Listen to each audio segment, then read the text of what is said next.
Fast semantic search with FAISS and scikit-learn. By the end, you will vectorize text with TF-IDF, run nearest neighbor queries with cosine similarity, and build a FAISS index to search those vectors much faster. You'll see a tiny corpus return the top matching documents and then swap to HNSW to speed up searches.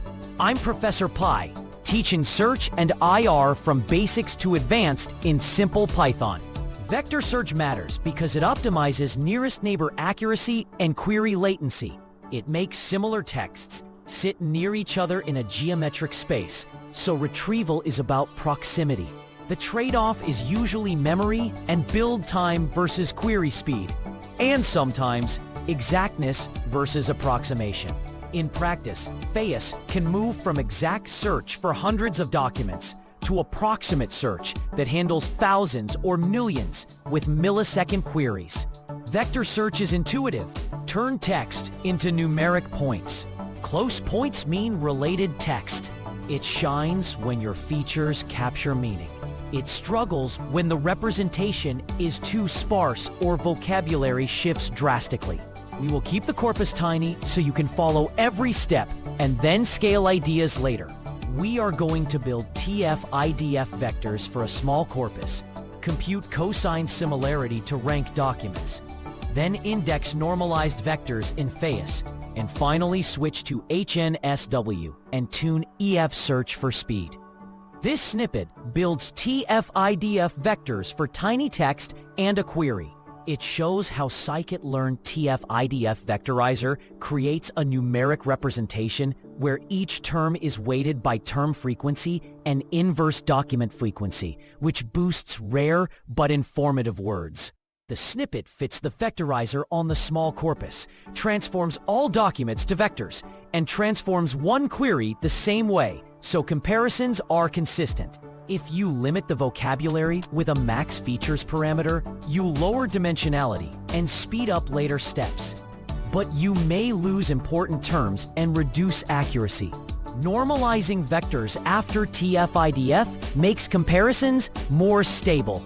Next, we compute pairwise similarities between the query and every document. This snippet computes cosine similarities between the query and all documents. Cosine similarity measures the angle between two vectors and gives a value that reflects directional closeness, which is useful when magnitude differences are irrelevant. The code uses a function that computes pairwise distances converted into similarity scores so you can see which documents are closest to the query. Because cosine ignores scale, it works well with TF-IDF after normalization. If you used raw counts instead, cosine would be more sensitive to document length and might need additional normalization. The output is a list of similarity scores for every document. Next, we sort those scores and show the highest matches.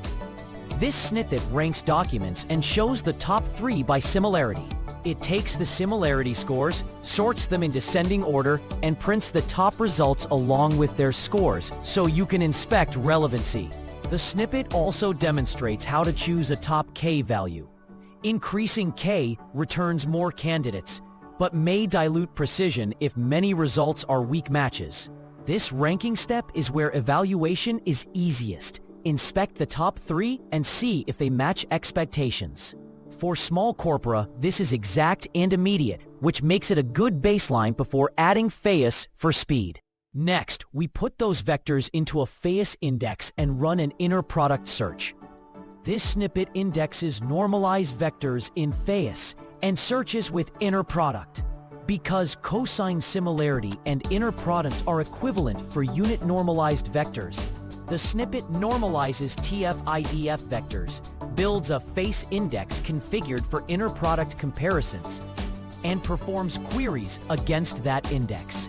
Indexing allows much faster lookups as the number of documents grows.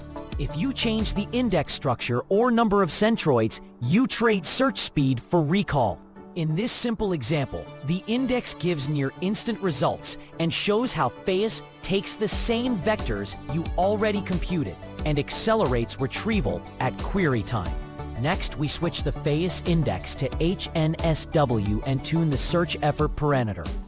This snippet switches to FAISS HNSW and tunes EF search for speed.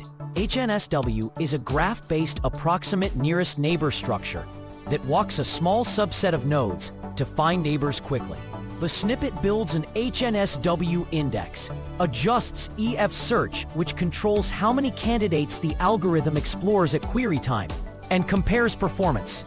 Increasing EF search improves recall and makes results closer to exact search, but it increases latency and may use more CPU. Decreasing F search speeds up queries but can miss good matches. This snippet demonstrates that tuning EF search gives a direct trade-off between speed and accuracy on the same pipeline. Recap: vector search turns text into vectors, then finds nearby vectors to retrieve related documents. Use TF-IDF plus cosine for simple semantic matching and FAISS to scale queries. Caveat: approximate indexes trade some recall for much faster queries and can need parameter tuning. Next step: pick a parameter to tune on your data. For example, increase EF search in the HNSW index while measuring recall and latency, so you find the right balance for your corpus size. If short, practical IR helps your projects, subscribe and watch the rest of the IR playlist for deeper FAISS tuning and evaluation.